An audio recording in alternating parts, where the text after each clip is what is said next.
To break the deadlock in Gaul, Rex took on a dangerous assignment, sponsored by the local Roman commander. He raided the pirates' landing, and with help from the Greek engineer Agasicles, rendered it unusable. Or at least, that is what he would tell Legatus Marcellus of Londinium, if it would mean safe passage south. Rex stamped out of Londinium's marketplace, his armour cleanly fixed and his hair and face prepared for polite society by the gaggle of cosmeticians outside the courthouse. His parents never told him about this side of Rome, to be sure, but then again, it wasn't like they saw anything but the whip and the sickle. A letter of passage with the seal of the local legion got him to the legatus without delay. Indeed, the guards had been told to let the wandering Celt come into the barracks as he pleased, so long as the doors were locked behind him. "That is wonderful to hear. Please, come closer," the legatus said in response to Rex's report. He stepped out from his clean desk and raised his arms as if offering an embrace. Rex advanced but a step before the Roman lunged forwards and grabbed both of Rex's shoulders. "The bards will sing of your achievements. Well done, my boy. Although I suppose it will be confusing for them to memorize 2 different poems." Rex had only just begun to reciprocate the Roman smile, but now his face fell just as quickly as his stomach. The Roman signalled to the metallic praetorian in the corner. The door was blocked and a sword was drawn. Rex. Rex. Not much of a name, is it? Perhaps they call you Rex Novante. Roman Rex, the wandering boy. Da-da-da-da-da-da. Get those gloves off, please, auxiliary. Before Rex knew it, he was complying. His training as an automaton for Roman use was yet to be noticeably diluted by his freedom, a freedom that was making an unwanted departure. Wasting no time, he simply held up his tattoo for the legatus to inspect. "Old Galba hasn't been to Britannia in many a year. It is almost impossible that he freed you. Instead, I must believe the rumours of a Roman slaying redhead." "I had no choice, sir," Rex blurted out. The legatus seemed willing to hear more. "The Ottadini took my family. I had to do something for them to get anything back. I didn't have anywhere to go, so you should have come to me and I would have informed Legatus Galba of the situation. He would have wanted your family back, if I am right to assume they belonged to him. Instead, what a mess we're in. And here you are giving excuses, but no apology." Rex, just as deliberately as before, allowed the chance to apologize to simply pass by. "Rex," the legatus finally resumed, "I'm going to give you a chance. While I will be informing Rome of your true nature, I will also test your dedication. Now make no mistake, I don't believe for one moment that you've really destroyed that encampment. In Rome, though, it is evidence, not belief, that decides a man's worth before the law. I've got a muddy caravaner here up from Gaul who says you are meant to be taking him south. Don't let me keep you."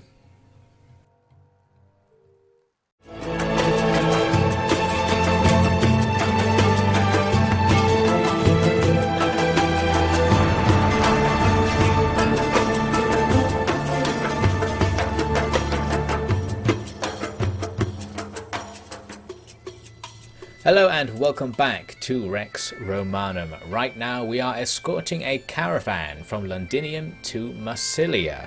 This is a dangerous route, in theory made less dangerous by our actions last time, but as you may remember, our destruction of the enemy camp, the bandit camp, didn't have any effect. It's still there, and indeed we can actually attack it again at the moment. I thought we might as well because there's no penalty for losing these fights. We rush in and the enemy are this time much more aggressive than on our first attempt. Perhaps they realise what we're doing this time. I'm going to run backwards here to draw these enemies towards my line, having a bit of a hard time fending them off, but once they're in amongst our party, goodbye to those guys. Again, there are plenty of enemies we need to kill because it's the number equal to your level, so while we're killing enemies left, right and centre, more and more will just respawn and we'll have to face them again. There's an enemy back at the start and then I come back to where I just was and there's a load more enemies here. Let's hack through these guys. Some of them weren't even the Sea Raiders for whatever reason. They've got a few locals on their side perhaps, but not really going to help them. We start cutting them down. Until that happens, an arrow hits us in the face, and that's the end of our fight. As I said, there's no penalty for losing, the base just disappears, which in some ways is what we wanted. While last time we won the little attack stage and didn't get rid of the base, this time we lost and we did, so everything went well in the end, I suppose. The problem is that the area is still swarming with Sea Raiders. That means it's going to be very hard for either us or our caravan to get through. Our best chance, I thought, is to stick together because the caravan is actually guarded by some decent troops, cavalry to be specific, and that allowed me to do a very specific strategy. We formed up here on the hill in a line to receive the Sea Raider charge. The uphill bit of the charge at the end slowed it down, so it didn't do too much. I'm sitting behind the line just poking away with my lance. I'm on the verge of death. I've got like no health after that last attack against the lair, but we're still doing okay. And then the caravan guards, the cavalry, arrived and rear attacked the enemy, and that actually killed most of them. I didn't see any more action in the fight myself. It seemed the guards just wiped the enemy out without it really looking like it, and we won a really good battle, minimal losses, and the enemy were destroyed. That's what we like to see. We even get some more troops from rescued slaves. We've shown then that there is a way for us to hack through all of these Sea Raider parties using our caravan allies, so maybe we can get through all the parties just around us. Had to leave the bodies on the field in order to avoid being attacked, which made us lose reputation. That's a shame, but it had to be done. Now I just needed to start this next battle. It looked like it was going to be much easier than the last one. There's an issue though. You can't start a battle if your health is below a certain amount. It just auto-resolves the fight, and it doesn't give us a very good auto-resolve. It's an indecisive fight where we're going to have to do it in waves. And I thought, no, I'm not going to allow this to auto-resolve us to death because we've got a good thing going here. I just need to get a tiny bit of health and then I can manually fight and get us a really good win. But while walking around waiting for my health to restore, loads more enemies show up. I didn't get the health I needed to start a battle anyway, so we can't even try to resist them here. This isn't good. We're not going to go for the auto-resolve, since that will most likely just kill the party instantly, and there you go, it was killed instantly by the overworld battle anyway. This leaves us in a prickly situation. All we can really do is run away because the enemy have us vastly outnumbered, but they're all on horseback, so we're too slow. As Rex spurred the horses to pull the baggage train up a steep slope, Agasicles and Aliver returned from their scouting mission. If you need more horses, you're in luck. About 100 are well on the way. Aliver and I think that making a break for it might be in our best interest. Let them waste time going through our bags and whatnot, and we'll be Agasicles, are you taking this seriously? The horses wisely upped their pace to escape the conversation. This is all because you said you fired the ships and destroyed their supplies, but you didn't. By all that's good, I swear that I did. I sealed those caves like they were tombs for the gods. Tell that to the dead. I suppose you are now, given our chances. I did say we should try to find a more westerly route. You also said the easterly route would be safe. I speculated that it would be safe. Oh, well, you sounded quite sure. That's just the way I talk. This is all pointless. Rex walked away and arranged for some of his troops to flee in different directions, a strategy all slaves thought about at one point or another. The majority would surely escape. In this case, however, being forced out to sea made this impossible, and the experienced Sea Raiders soon caught up. That might have been the end for all of them, but things took an unexpected turn. As the raiders dug their hooks into that floundering hull, there was a great stir beneath them. It seemed like something was moving down there, something giant and fast in equal measure. Without warning, the ships were ripped apart with a thunderous plume of spray. All hands were sent this way and that as the vessels were shaken by some unseen terror, with Rex himself being cast far overboard, alone. The water's surface drew away from him as he tore at the straps on his armour, smelling the salt in the water entering his nose, and as it looked like there was no hope, praying to Regni for forgiveness. Regni would have struggled to hear it, for all around her were voices in every language, some shouting out across the cluttered marketplace, others whispering onto carved idols in closed hands.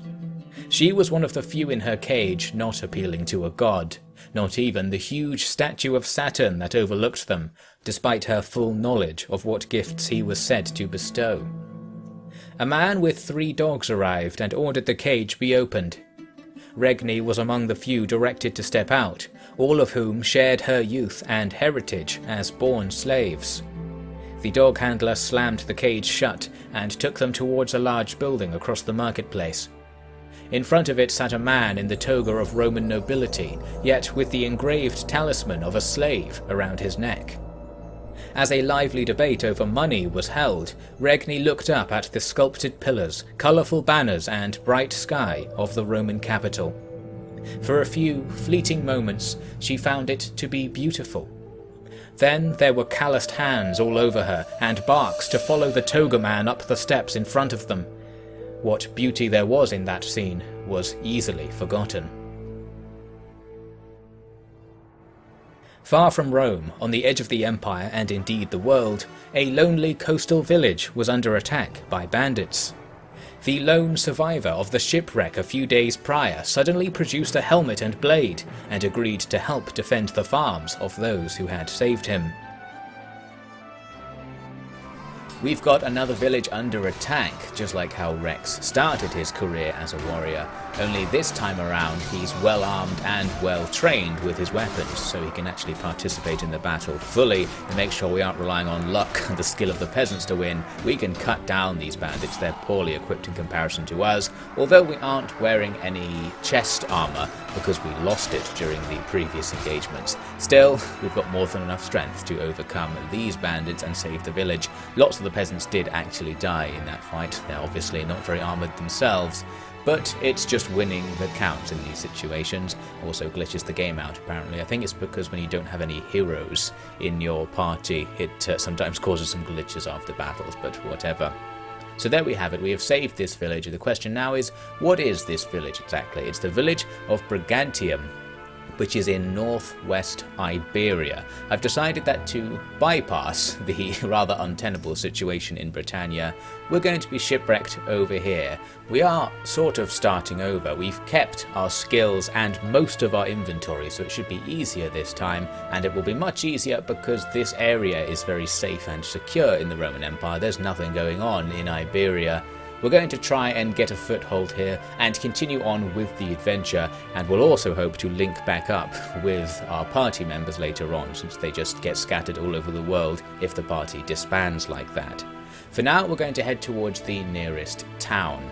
I do have some of my armor from earlier I can use, so I'm not completely unequipped, but we have taken a step down. I'm looking to buy some new armor in the town actually, so that we can sort that out. There weren't that many good options, but in the tavern there was this mystic merchant guy who sells loads of random items, and I was able to buy some Greek heavy armor. Not quite as good as the Roman heavy armor I had before, but it's pretty much the same thing. I also picked up a quest while I was here to go and save a local farm from bandits. In this part of the game, by the way, I'm going to be skipping over what happens pretty quickly because my rebound and attempt to get back into the game didn't go especially well, as you'll see, so we're going to cover the events that did happen and get back to the point where things got going again. Obviously, I've gone to try and free this village from the bandits according to our quest. I got quite a big party first, riding around Iberia and getting loads of volunteers, so we've got a decent chance, but things didn't go very well at first for me personally. I tried to ride through the enemy and cut some down, but I didn't really do anything, ended up losing my horse, and now I'm stuck behind the enemy group. However, that's not so bad, since even though I'm being bombarded with arrows, the enemy are obviously distracted. My party is attacking them from behind, so keeping them all with their backs turned to the majority of our men isn't the worst thing ever.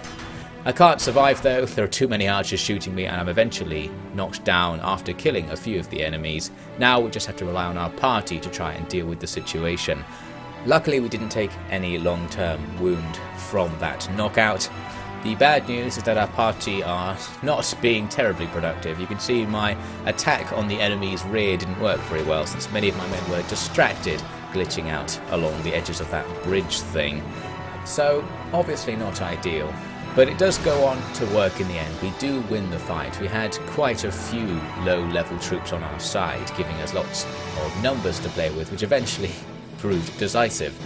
So we've won, we've lost half our party in the process, and the problem with these village-saving battles is you don't really get anything. The reward is minor, we don't get loads of money or something, which is what we want at the moment. So I end up going back to Tullitum, the town I got that quest from, and there I met a Roman officer. That officer was looking for people to sign on as a mercenary with Roman Hispania, the faction that controls Iberia. I'm going to go ahead and take this deal because as a mercenary, you get paid whether or not you do any work, so there's some advantage to just signing on and being one. That said, I did actually follow the main Roman force when it moved out towards Africa to attack a fort. This campaign in Africa doesn't last very long, which is why I'm not making a very big deal out of it, as you'll see. There was a large battle outside the fort where not much happened for me personally. I wasn't paying attention and rode into the midst of the enemy ranks and was immediately taken off my horse. Luckily, no long-term wound suffered. As for the battle, it's the main Roman force against a much more lightly equipped Berber force, so I'm guessing our troops, the Roman troops I should say, won't be taking much damage from the enemy attacks, so they gradually hack their way through that. Then I encamped outside the fort that the Romans were besieging, thinking I might take part in the siege later on and try and get me some loot, but things didn't go very well. As I was waiting around, I was attacked by a small enemy party. The Romans don't come to your aid because you're not technically allied to them as a mercenary, meaning we're in trouble. We've only got like 7 guys in our camp, so when the enemy attack, there's little hope for us. I do take down the enemy commander there, and have a decent time attacking the enemies, the mounted enemies, using my long spear, but the rest of my party just disappears instantly, and I'm very quickly surrounded and taken down. So once again, we're sent back to square zero really. The whole party is dead. I lost the hero that I had recruited to come with us, and we're now actually a captive of the enemy forces. However, this doesn't last very long, since all they did is put me in the prisoner tower of the fort that the Romans had under siege. The next day or something, the Romans actually captured the fort, and that means I was let go because they just released all the prisoners. Everyone who was captured from our party isn't there, or they're dispersed effectively, they're disbanded, so we don't get any of our troops back from this, and we're back to just Rex. That means our campaign as a mercenary is over because you have to have a force to participate, although you still get paid even if you don't have an army participating, as I said, so we're still going to benefit in the long term from me having made this big mistake. But yes, now we're just going to head back to Tullitum to try to get back on our feet once again, and this time things will get off to a better start. As soon as Rex trudged alone into the tavern, he was spied by a pair of haggard eyes in the corner, eyes with a knack for spotting those down on their luck. Rex was looking around, seeing that no one from his company had made it back to their agreed meeting place. As soon as he sat down, he was joined by the scrappily dressed watcher. "Lord be with you, friend. You appear in need of aid," he said, his smooth voice clashing with his vagrant look. Rex, for want of anything else to do, gave a summary of his misfortune in the English Channel and his failed mission with the Roman army. Telling it aloud made the guilt and despair worsen. "The Romans say it's just the will of Neptune, or the will of Mars. But I'm the one trying to make some coin and win my... Yeah, sorry, I don't know why I'm telling you this. It's good that you did, friend, since I can help you with something."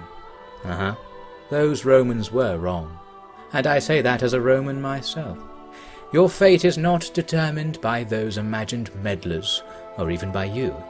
Your journey is the will of the Lord, the one Lord who rules us all. It wasn't the first tavern dweller Rex had heard this kind of talk from. The frontiers of the Empire were the perfect place to find proponents of this new Eastern religion, considered illegal by the authorities for its brazen disregard of all religious knowledge gathered over the centuries. Fortunately for this preacher, Clodolf, Rex was far from his own gods, and wanted to hear nothing else more than news of how his failures were not in vain. Drawn in by promises of almighty forgiveness, Rex went with Clodolf to a remote temple outside of the city. It was adorned with statues of the Roman gods and goddesses, but inside were hidden secret texts written on Eastern papyrus. The priests inside welcomed Clodolf and his new friend before returning to their work, translating these texts into Latin. "This boy is looking for his lost sister out there in the world. His lost father and mother, too. God has spoken of this boy already to me in countless dreams. He is to learn the truth of his words, and in doing so, have his worldly salvation granted." The other priests were delighted with Clodolf's claim, but amid averted gazes and coughs, noted the need for their own salvation from hunger to be granted first. All began begging that Rex bring them a huge sum of coin, in exchange for a gift beyond value: the ability to read the truth of creation and life, of ascension and redemption. It was a deal Rex was willing to make, for no sum of coin was too much for the chance to lift the weight of his failures from his shoulders. I decided to give myself a little side objective now. If we can get enough money, we can teach Rex how to read, which may just allow us to read skill books in the game or may come in useful for other things. Either way, seems like a good idea and a nice way to develop Rex as a person. One way we can get money is busking in cities, but as we saw, it didn't go very well when I tried to do it. I actually lost money somehow. So aside from that, I need to gather a small party and look for quests in the surrounding area. I didn't really find much in the way of quests, but when I came back to Teletum, I realised I can ask the tavern keeper for a bounty. So here's a way for us to get some money. There's some kind of murderer on the loose, and we have to go to a nearby village to find this guy. Didn't take too long to find him. He was pretty suspicious, sitting in the corner here with a battle helmet and a load of javelins on his back. When I ask him whether he's a fugitive, he immediately goes into a rage. It seemed like there was some sort of story here or possible thing you could investigate, but that's just not how these quests work. In Mount and Blade, he just wants to fight right now. He immediately hits Clodolf off his donkey, and then, rather meanly, just attacks and kills the donkey as well. This guy clearly is a lunatic and deserving of his punishment. Now we'll have a quick fight with him, but he can't take us one-on-one, and that's the end of that. The good news is that Clodolf and his donkey will be okay. Sometimes in Mount and Blade mods it is possible for horses to actually die, for mounts to die in general, but in this case the donkey's fine and Clodolf rides it back to town with us. On the way to hand in this quest, we had a little bit of a hiccup because we got attacked by bandits. This can happen any time when you enter a settlement at night. You can tell it's going to happen because the game lags as it loads this little fight scene for you. For some reason in this fight, my attacks against the enemies didn't have any sound effects. Don't know if there's any significance to that, but anyway. I'm constantly looking around because sometimes the enemies spawn behind you in these situations and it's easy to lose track of them. But here it was just 3 enemies attacking us, 2 right in front of us at the start, and there was another one just further up the street who we quickly downed.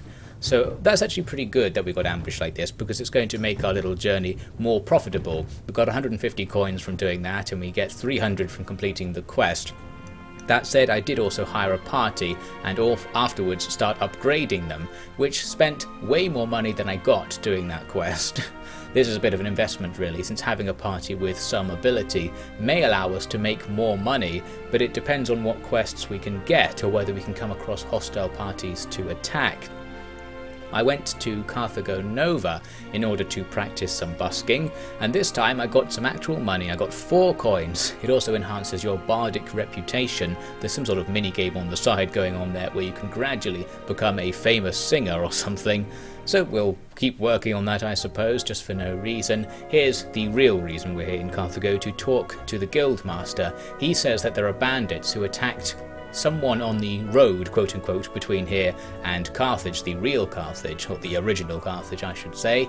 A bit questionable where we're going to find them because there is no road to Carthage, it's over the sea. We can walk there by going along the North African coast, and that's what we'll have to do, because while I think it is actually possible to travel by sea in this mod, you need a lot of money to do it and we're not there yet. So we're going on an adventure into Africa.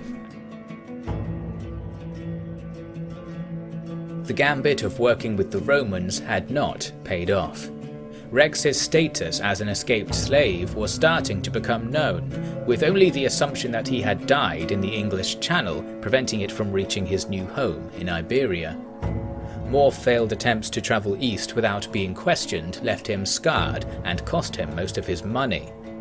For most, it would have been the end of any lofty ambitions, but to rescue his sister and ultimately remain free from the Empire's chains, what choice did Rex have but to try again? That is all for this episode. Thank you very much for watching, and a special thanks to all of the OfficiallyDevin patrons. We'll go and partake of new opportunities and a new friend down in Africa, and get pointed on the route back to proper fame and fortune in the next part of Rex Romanum.